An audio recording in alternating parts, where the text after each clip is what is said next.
is your handicap? 24. Okay. Tell me about your mom and dad. Well,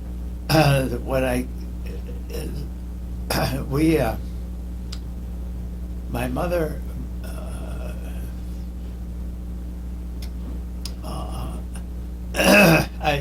my father died when I was 4 years old, and my mother remarried. Mm-hmm. So they've had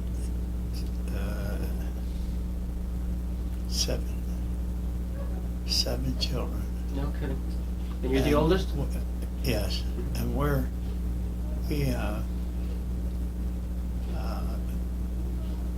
we've always been brothers and sisters.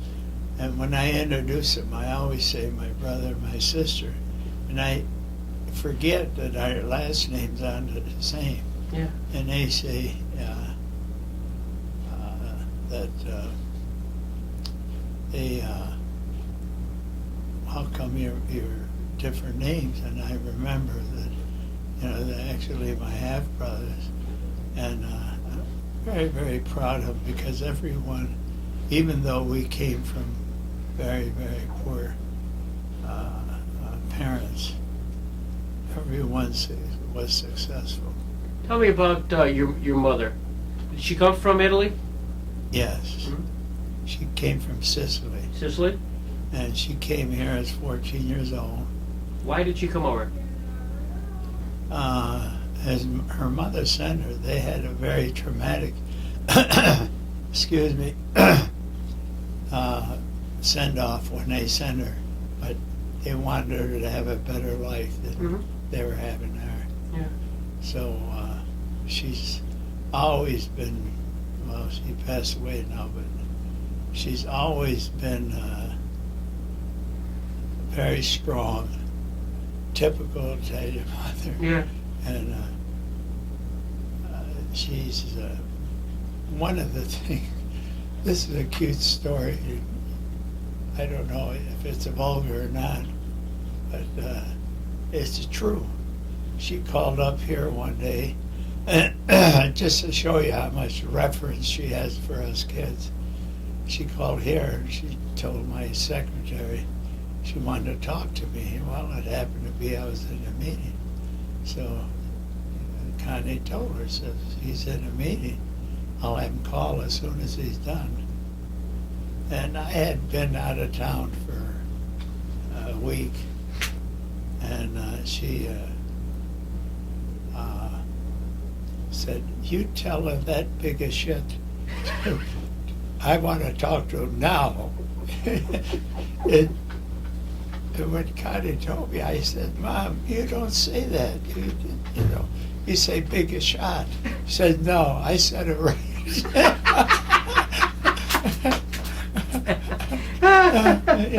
Yeah, that's a true story. So that's a lot about getting a big head, you know what I mean? Yeah.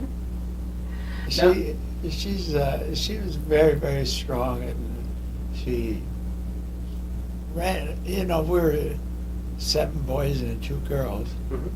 and she ran a tight ship, so to speak. And but never did she let us to believe that we were anything more than what we were. Exactly. But that's a true story. Another time, I bet you were there. I went to the national conference. I was honored. Yes. And they used to have it in Jamestown. And I introduced her as my mother and so forth. And she says, so when I introduced her, she got up and started making a speech. And she talked about at least 5 minutes. And I says, Mom, this is for me, not you.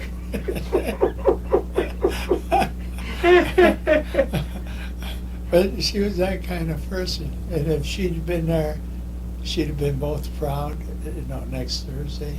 Yeah. She'd have been both proud, and she'd tell it like it is. That's all. Yeah.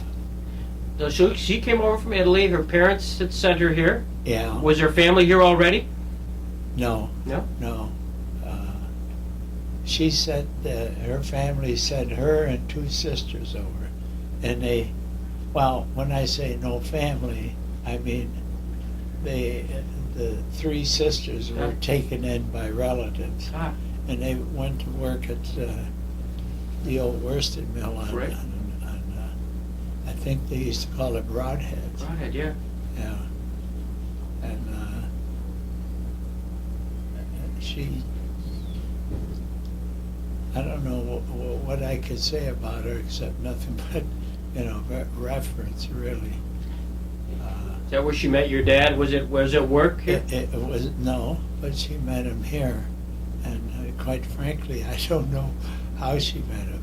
Ah, I think through mutual friends. right. And he was already here.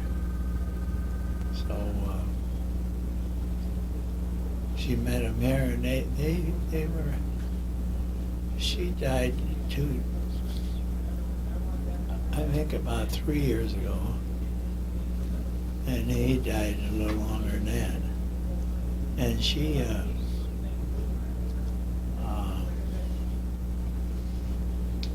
They were married, I don't know. She was about 14 or 15 when she came over. Mm-hmm. And then we had this bunch of kids. Oh my gosh, yeah. Yeah. Now, that's the connection with Al Galati? Right. Okay, Al, my brother Bill, right. and my sister Jeanette, Jeanette. My sister Mary, she was head of what's this heart specialty? She gives EK. She worked for the old General Hospital. Mm-hmm. She Radiology? She was in charge of that up the General. I'll be there. We done real well, and you know what is very interesting is that all but one boy is still alive. I'll be there. All the kids. We meet once a month, just our kids and us, and the brothers and sisters. And you know how big families go, but our family, very close, no jealousy or anything like that. But we're very close, Now, are you the only Kappa? No, Mary is the next oldest. Okay. She was,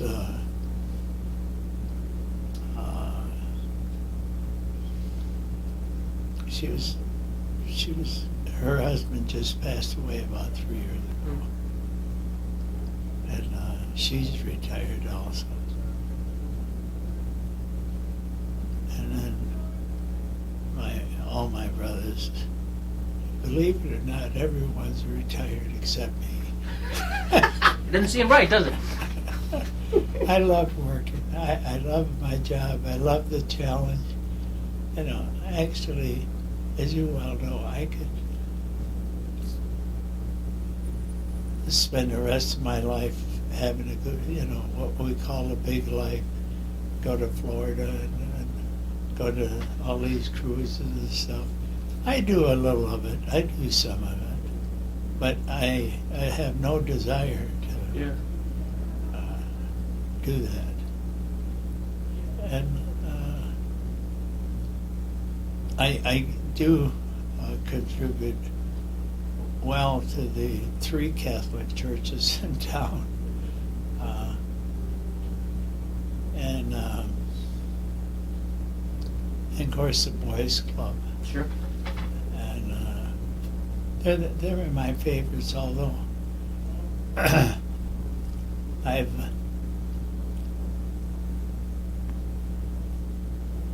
would like to, and I'm going to, and this is, you don't mention it, Sure. leave something to the city. Sure. In fact, I was going to talk to Sweeney and ask him if we should start working on something, a big project. Mhm. that will help the city. What a great idea. Great idea. Yeah, you know, something like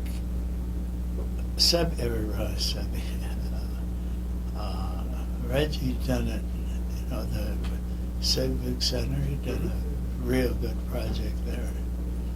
Something in that order. Right. Doesn't have to be a theater or anything like that, but something that all the people can contribute.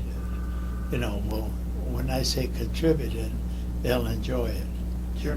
You know. Maybe something like the train station. Looks like that's Well, you know, the idea. yeah. If Jamestown been your home all your life? Yes, I was born here, Jamestown. Where were you raised? Jamestown. What part of town here? Oh, on the south side. Were you really? What used to be the plaza down there. Oh, really? You know where Hills is? Yeah. That was all homes, and we first lived there, but the majority, like I told you, were very poor. Of the time, we lived in the Chandler Street, Franklin Street area Mm-hmm. with the Love School. Was it all community? I mean, given the fact that you're all sort of all poor, it was Yeah. during the Depression era. Right. Did you find because of that you had to sort of befriend everybody and community? Did you create some sort of community? Well, really, the reason I really love Jamestown, I think it's the greatest town in the world. And I think that, again, we go back to it's a very poor town. Mhm. We have to call a spade a spade. That's right. And anything we can do to upgrade our town, we should do. And let's face it, we've got a ways to go, but if you can believe the politicians, they're going to help us. Mhm. And, you know, and they'll need a lot of outside help. Mm-hmm. No question.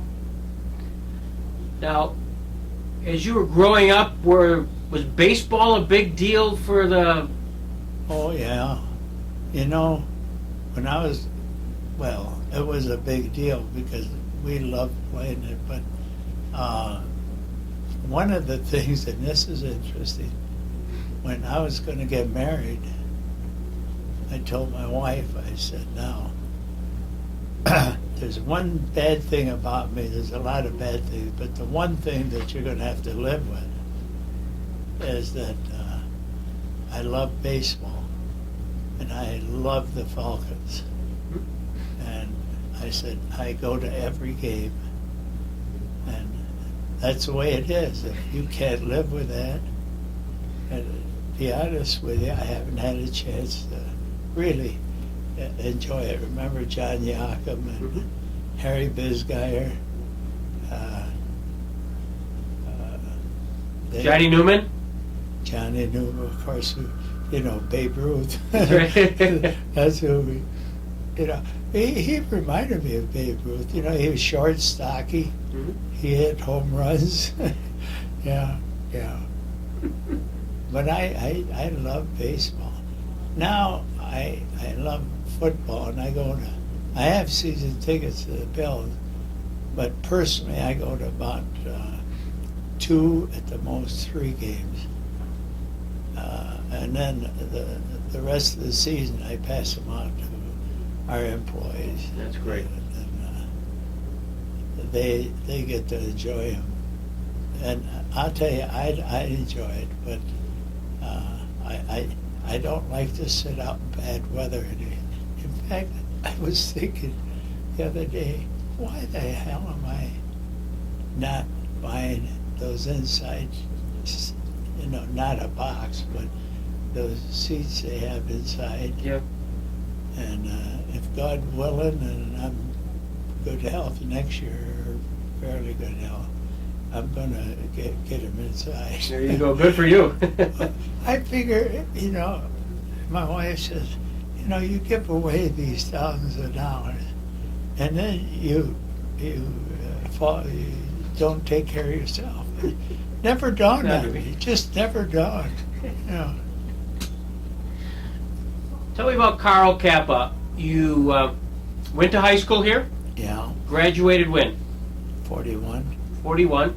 And that was wartime? Yes. So- I went into the service. Were you drafted or did you enlist? I drafted. Drafted? Tell me about your service time. Where did you... Well, I went to, or I was sent to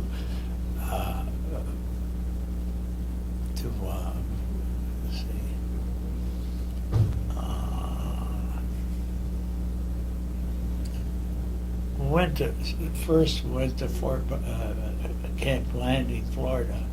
Then we got sent to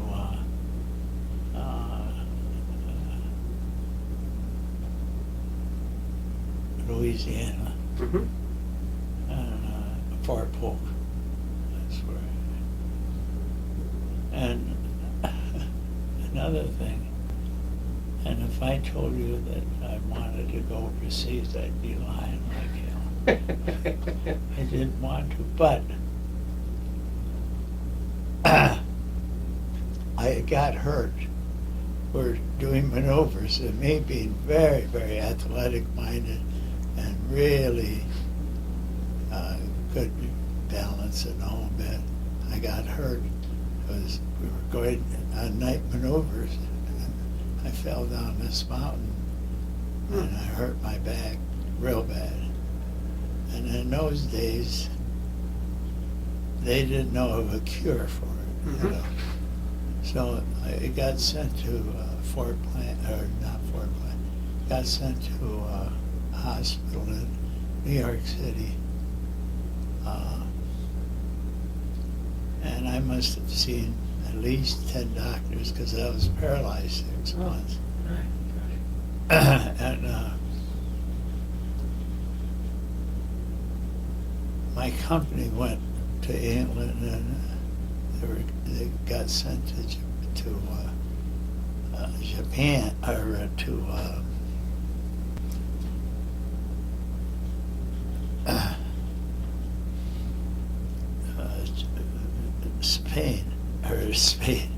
France. Right. And the day they finished their tour of duty, and by the way, we're in the quartermaster, so as Army goes, it's not the hardest thing in the world, you know. When we got sent, or my company got sent to France, they're the first ones to be sent to the Far East. And the day they got on the boat, they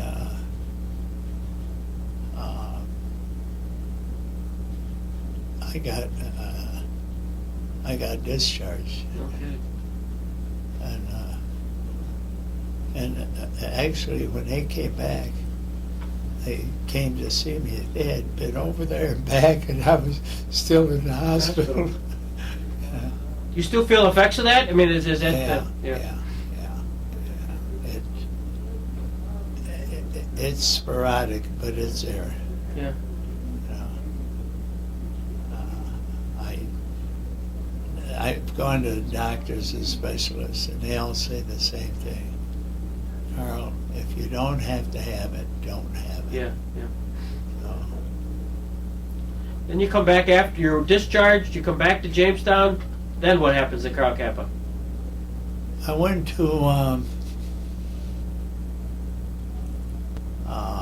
to work at Maddox Table. Mm-hmm. The day I went to, because when I was drafted, I was working at Maddox Table. I finished school, but I was only there just a short while, and I got drafted. Well, Why you just stop for a second. Why Maddox Table? Why furniture? I always loved it. Did you? I always loved it. We had a teacher named Mr. Miller, that was he taught it at Washington Junior High. Then he got transferred, or he got raised. I think he got a better position. He got changed to Jamestown High. So I was with him, or I was learned under him from Washington until I graduated. Mhm. And his favorite words for me were lunkhead. Lunkhead? He's one of those old tough guys, you Yeah. know, and he was very safety conscious. And if you did something that he thought was unsafe, you'd hear about it. But I really loved it all my life, and in fact, when I finished high school, no, my last year in high school, because we were so poor, we had to have money, had to help my parents. I went to work at Empire Case Goods, Mhm. and I worked there, and I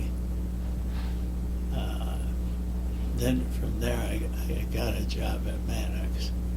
But my first job was at Empire Case Goods, and I had a complicated job where all you did is the veneer, you'd have to cut it to put it on tops and whatnot. Mhm. It was very simple, is what I'm trying to say.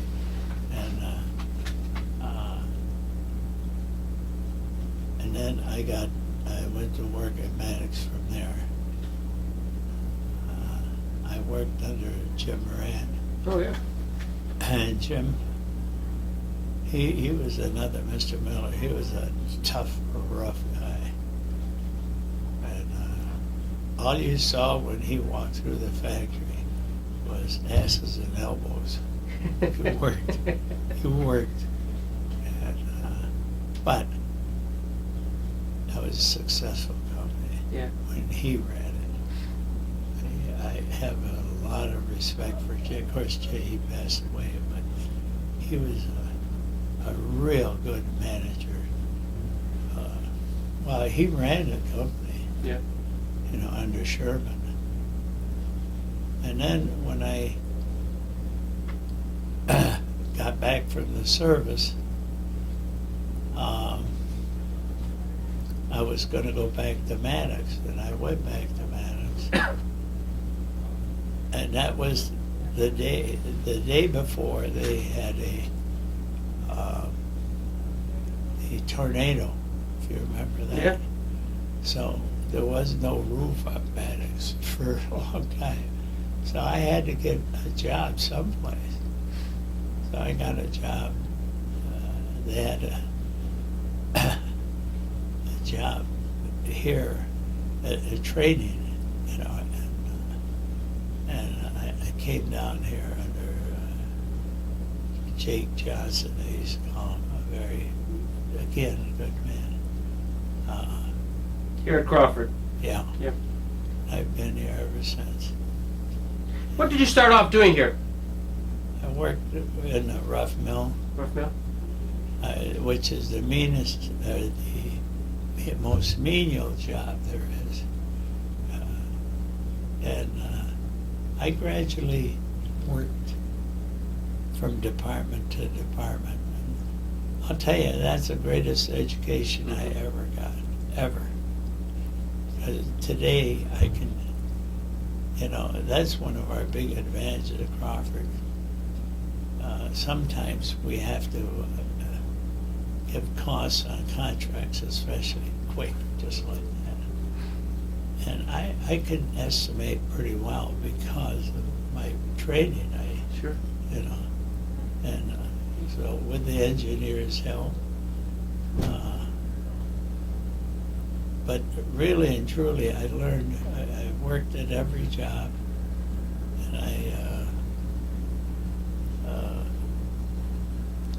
it's the best training a guy could ever get. And I liked it. When you started in the furniture business, was it at that time still predominantly Swedish? Yes, And when I went from job to job at Crawford's, and but the first foreman job I got was in charge of the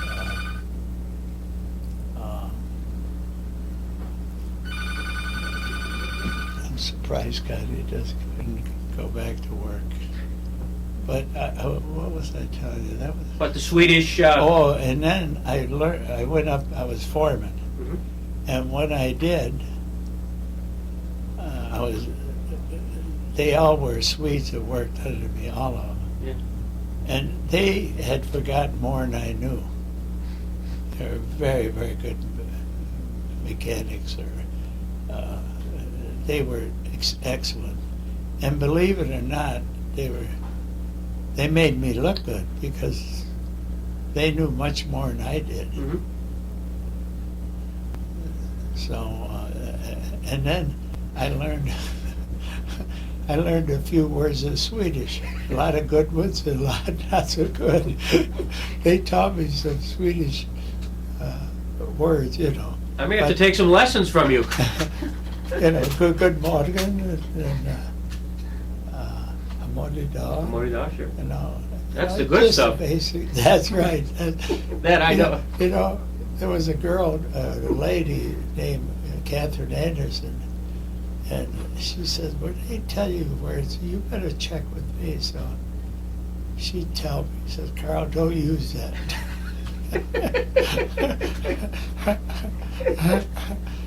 But they really helped me. I'll tell you, they made me look smart. Oh, that's terrific. How'd you meet your wife? I met her roller skating on Taylor Street. Is there? Yeah, and I haven't skated since. Was it love at first sight? Not really. Yeah. Us boys, a whole bunch of us, that was our recreation. We'd go there, and a bunch of girls would go there, Mhm. roller skate.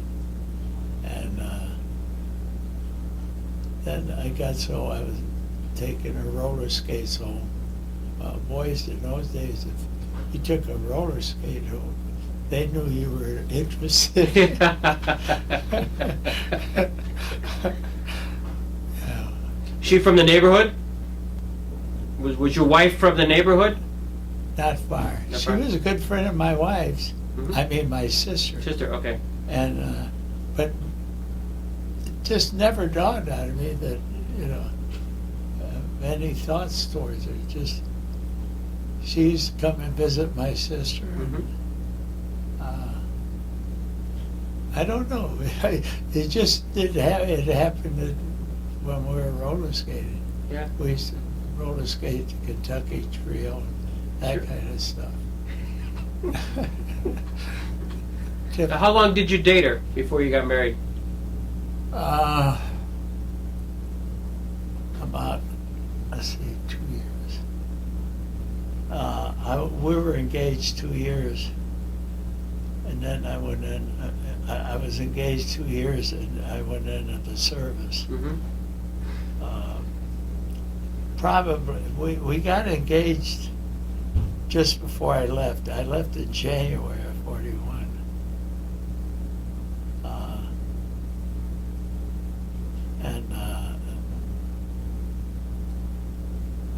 We dated maybe,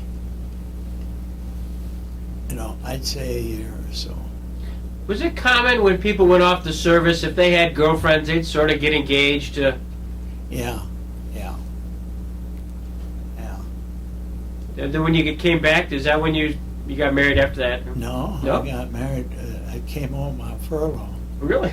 and my mother just raised heck because I wanted to get married on furlough, and we were determined to get married, so we got married. I got a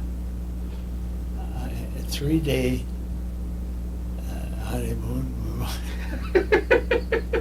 And then I had to go back. Yep. And she came back. She came back to Louisiana with me for a while. Mm-hmm.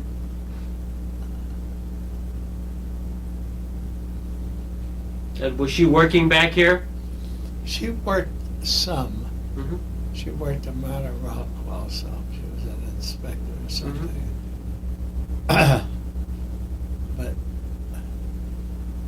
I'm trying to think when we got married.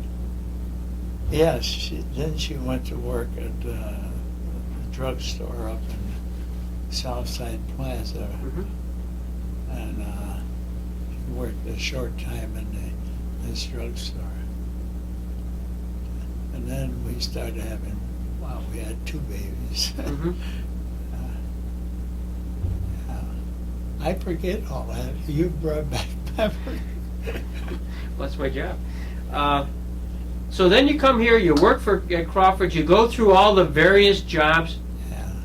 When did you think you had an opportunity to actually own this facility? Or was that a dream of Carl Cappa's?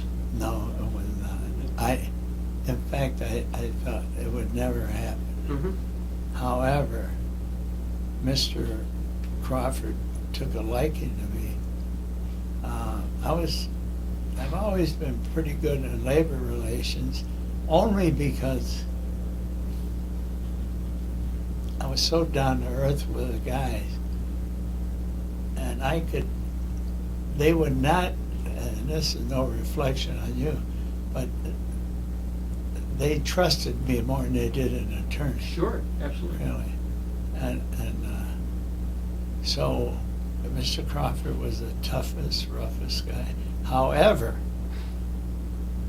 for labor, but he was the best manufacturer I've ever known, ever will know. But he, when I learned, I didn't learn, I just kind of fell into it. And he liked the way I handled things.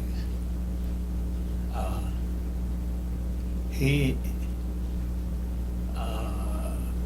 started training me on the rest of the, merchandising and all that stuff. Mm-hmm. And we had a wonderful relationship. And I don't know how to put it, but because we weren't related in any way, but it was almost like a son to him, Right. And we were very, very close that way. Mm-hmm. And then one day he said, at that time Stu Crawford was not working here. And he said, someday I'm going to have to give this up. He says, it's worth, it isn't worth very much right now, but I think it can be. And he says, when that happens, I'm going to give it to you. You can't beat that. No. And so after he passed away, after he passed away, Mrs. Diver took over. And again, we've had the most wonderful relationship. Right to this day, we just love each other, really. Mm-hmm. And one day she said,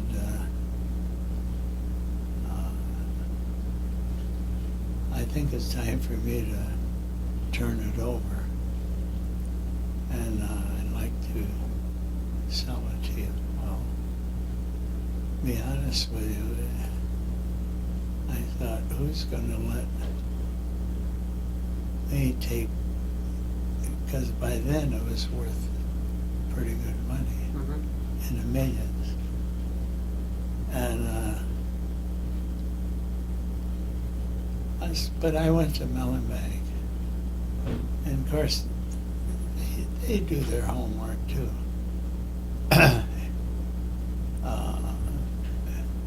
He said they would lend me the money, and we worked it out. and paid them off quite a few years ago. Paid every nickel off. Terrific.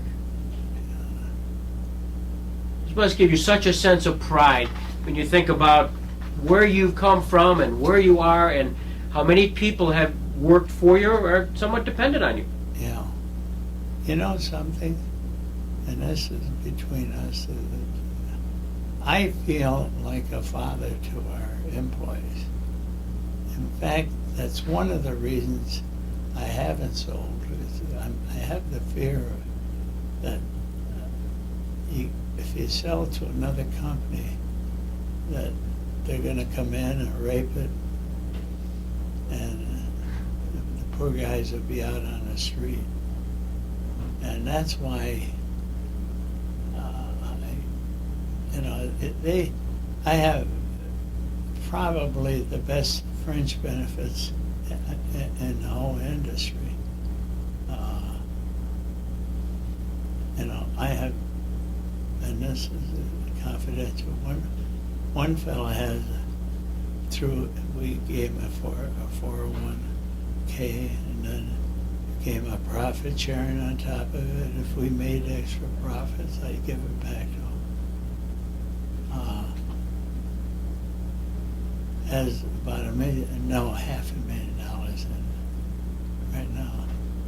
He could quit today, and it's all in the way IRA, and he could walk out with $500,000. There aren't too many companies who can do that. You've always been so kind to your employees and the community. You know, you've particularly highlighted now the Resource Center. Yeah. Why them? Why the Resource Center over? And there is no good answer, because one of the reasons they never had anybody to talk for them. And one day I went down to one of their homes, and I saw these kids. They're not all kids, there's a lot of grown-ups. And I thought,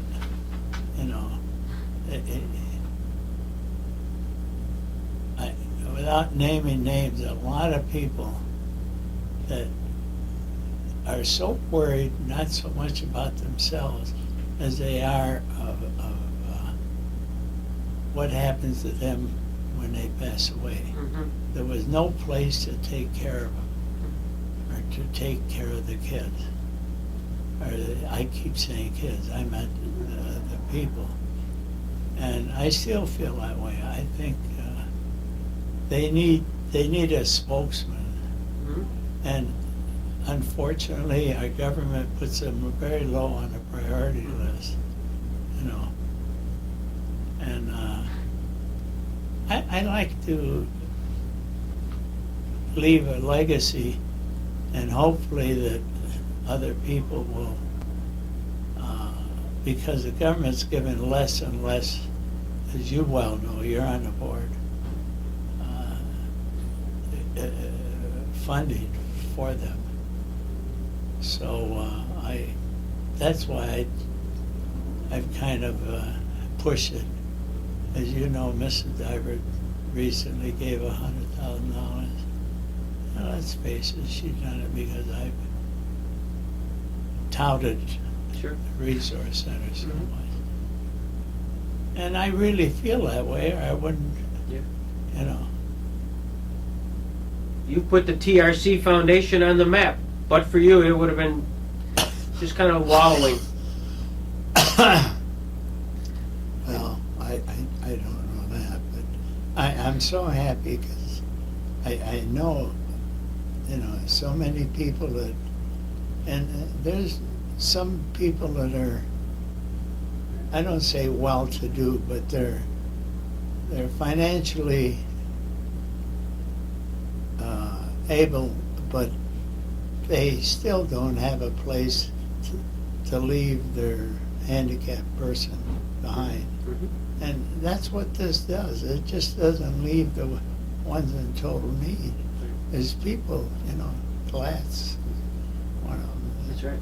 There's a lot of people that have a few dollars. I don't say they're rich, but and they give, they in their own way, and I feel real good about it. I just do. It makes me feel wonderful. They got a little church in Lakewood, and there's so many children. I love children, but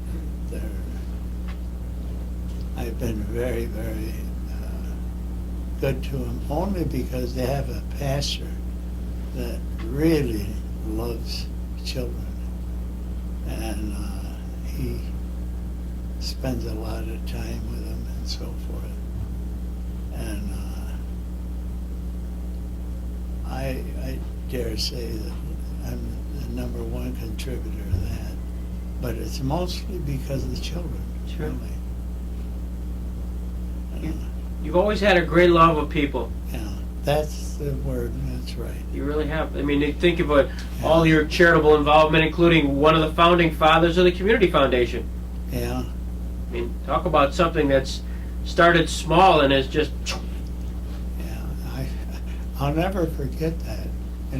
When we started, Ken Strickler and Betty Lene, and I can't remember them all, but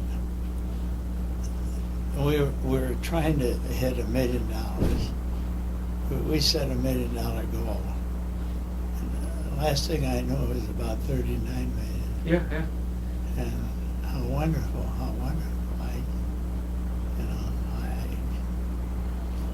Because it is, I thought I heard it right. It is a very, very fine. I think the Resource Foundation is the best vehicle we ever had, and it's changed over the years, because they had no way of having a small foundation or have a dedicated fund or any of this. And now they do, and it sure as heck used. That's right. Yeah. If you had to leave a message to your employees and to your families, what would it be? What's the Carl Cappa thought? Well, I say that, try, last Sunday in church they gave a message on love. Love as God knows it, not as we know it, as sexual type of thing. And that you love each other. And, there's a lot of people I think they can do more for the community than they do. And I feel sorry for them because they don't know the satisfaction you get. That's where I feel very, very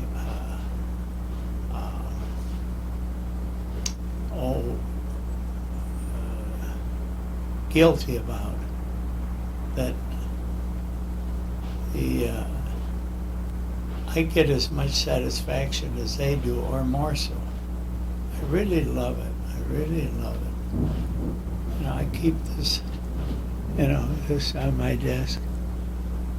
And this says when people say they're happy to be part of their church, I guess I need a pat on the back. I got the neatest Christmas gift from a woman.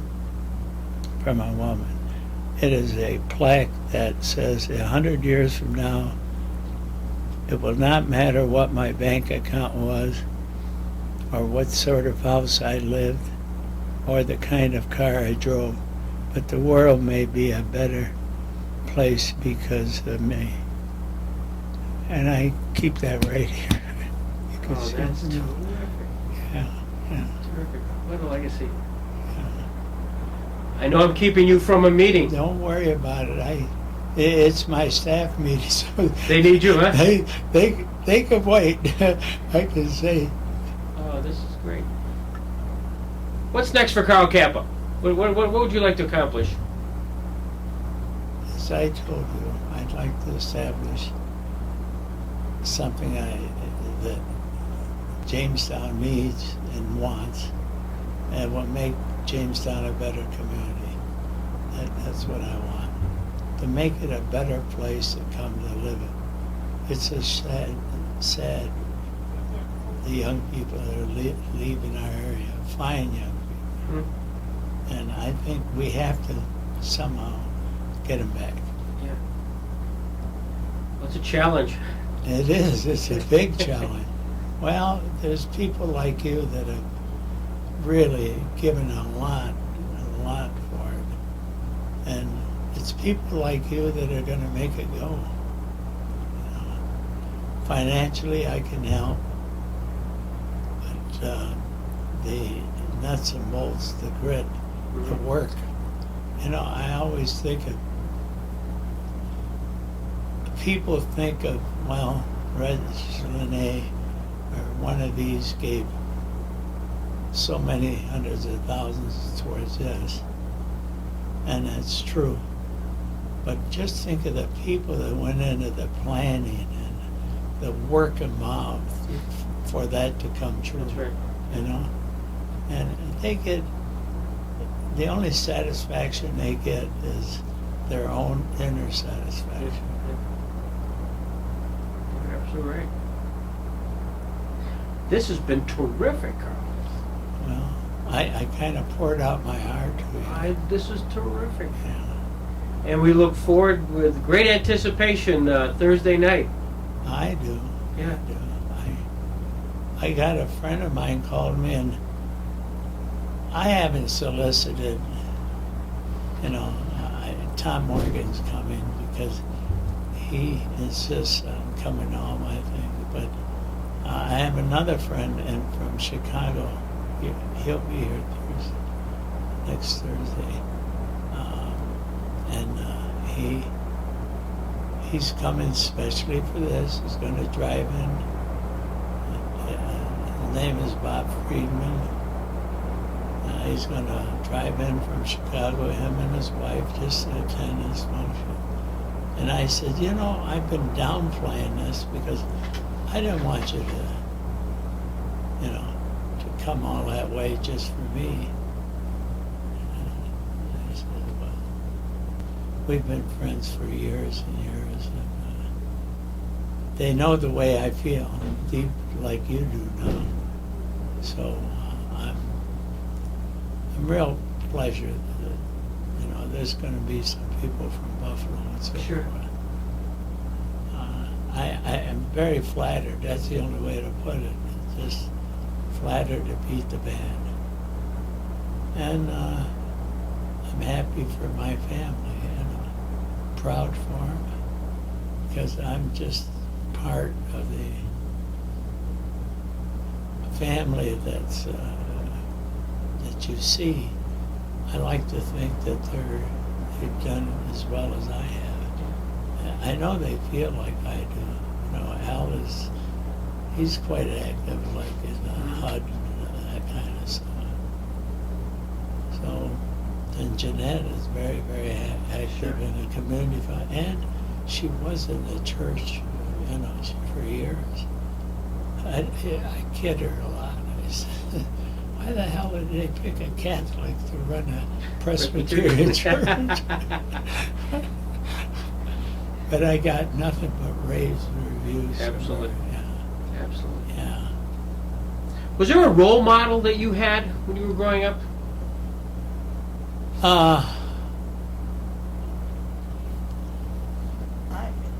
I had not one specific person. I had a combination of a lot of nice people that I really had a lot of respect for. Now, I've always felt that Jackson never got the recognition he should have from Jamestown area. Robert Jackson. Yes, Yeah. Robert Jackson. I really don't. I'm not an attorney or anything, but I do think that he was one of the greatest living Jamestown is. And I don't think he's got the recognition he should, my personal, because of his personal, he was a good advertisement for Jamestown. That's the only way to put it. Mm-hmm. Did you ever meet him? No, You didn't? no, I wish I had.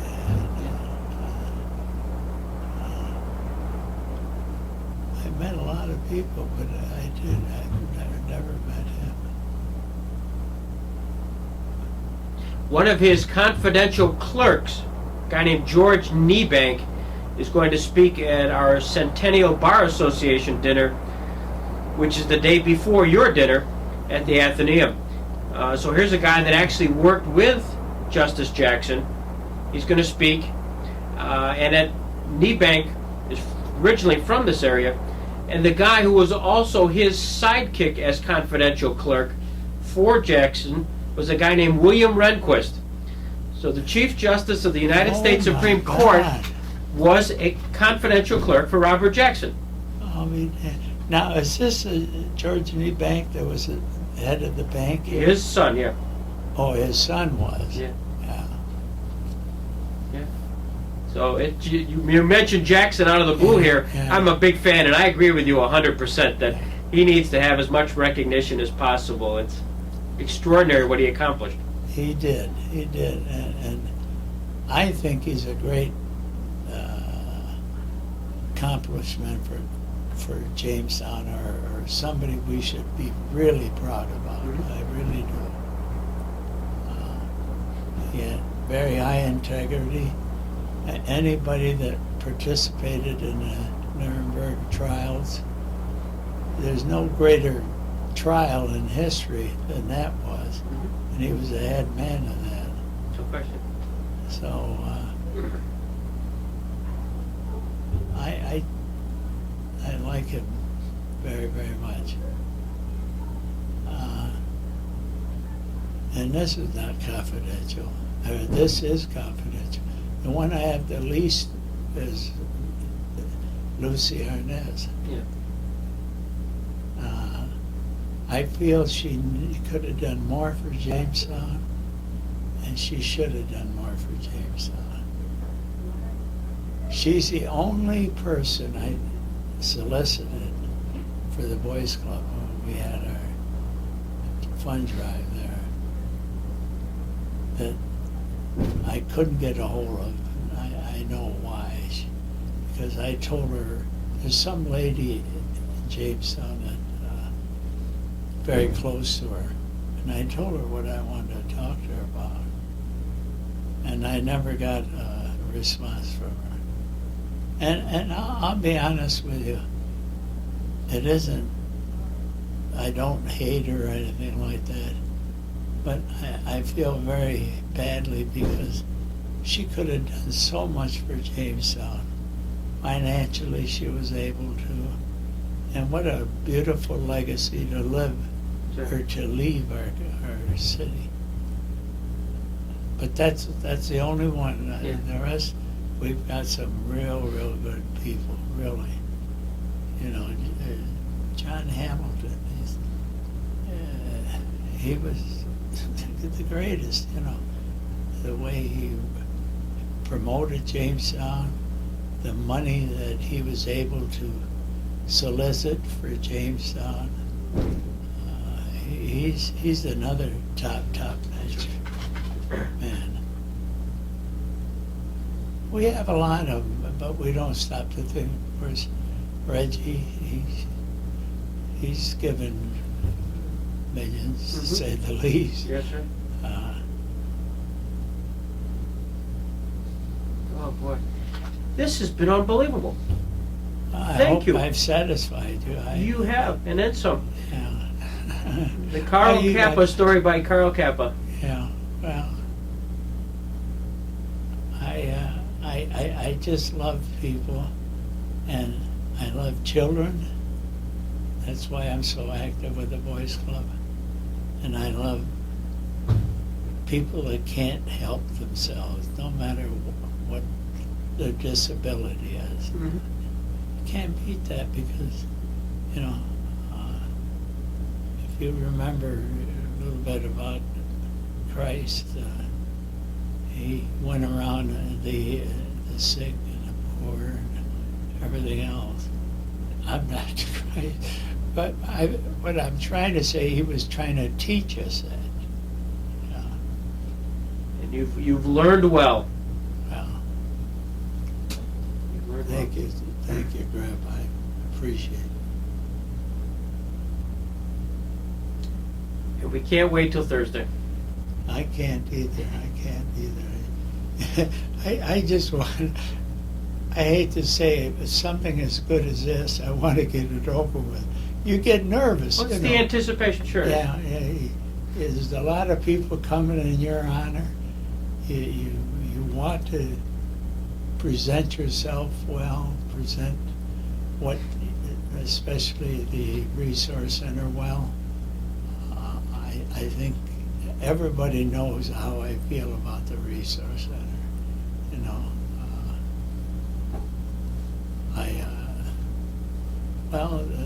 the St. Susan's Kitchen. Mhm. That's right. I started with a modest amount of, I think it was around 50,000. It's worth now 170. Last January it was worth 178,000. Fabulous. And it's, you know, it's all for them. Yeah. And to help those who can't help themselves. That's it. That's it. Ah, terrific. I've taken you. Your staff people are out there saying, "Who Well, is?" they're going to have a meeting this afternoon. They know that.